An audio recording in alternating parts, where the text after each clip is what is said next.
Selamat pagi teman-teman, perkenalkan nama saya Karina Karepoan. Nah, pada saat ini saya akan membahas sedikit tentang materi sistem pembayaran transaksi internasional. Nah, teman-teman pasti bertanya-tanya, apa sih ini sistem pembayaran transaksi internasional?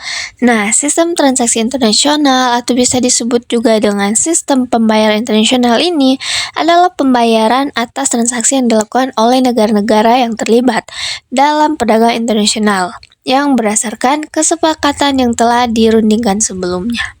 Bagian dari sistem pembayaran transaksi internasional yang selanjutnya yaitu ada advance atau cash payment. Nah, cash payment ini adalah pembayaran yang dilakukan sebelum barang atau jasa diterima.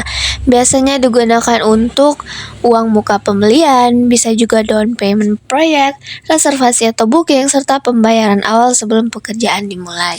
Selanjutnya ada open account. Nah, open account pembayaran dilakukan setelah barang diterima atau kebalikan dari sistem advance payment. Nah, sistem pembayaran ini mengharuskan penjual atau eksportir mengirim barang terlebih dahulu setelah kontrak ditandatangani. Nah, dalam tindakan ini tentunya ada berbagai resiko yang tidak dapat kita hindari. Nah, ada beberapa resiko di sini. Nah, yang pertama itu ada resiko tidak dibayar.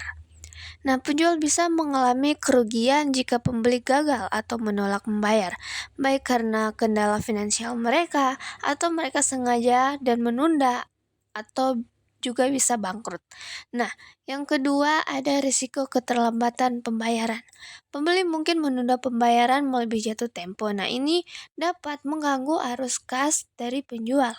Yang ketiga, risiko perbedaan regulasi dan hukum. Nah, jika pembeli berada di luar daerah atau negara, proses penagihan dan penegakan hukum menjadi sulit dan memakan waktu karena adanya perbedaan sistem hukum.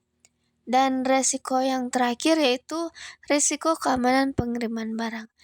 Nah, barang mungkin sudah dikirim tanpa jaminan pembayaran, sehingga jika terjadi sengketa, kerusakan atau penipuan, penjual yang mungkin akan mendapatkan kerugian dengan tidak mendapatkan uang sama sekali. Nah, teman-teman, letter of credit ini adalah satu surat yang dikeluarkan oleh bank atas permintaan pembeli barang atau importir, di mana bank tersebut yang menyetujui dan membayar wesel yang ditarik oleh penjual barang atau eksportir. Nah, ada beberapa hal penting yang harus diperhatikan. Yang pertama itu syarat dan ketentuannya. Kedua, ada jenis letter of credit yang kita gunakan, serta tanggal pembuatan dan konsistensi antar dokumen.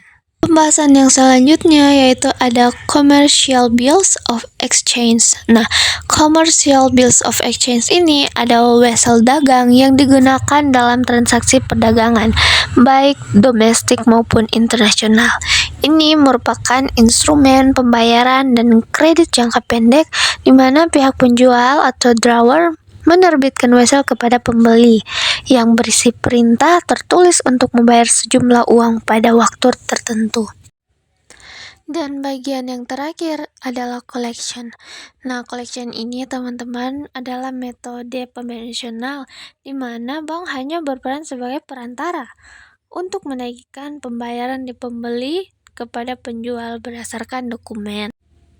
Nah, teman-teman, sebagai kesimpulan atau secara keseluruhan, berbagai metode pembayaran seperti open account, letter of credit, commercial bills of exchange, and collection memiliki fungsi untuk mempermudah transaksi perdagangan, baik domestik maupun internasional.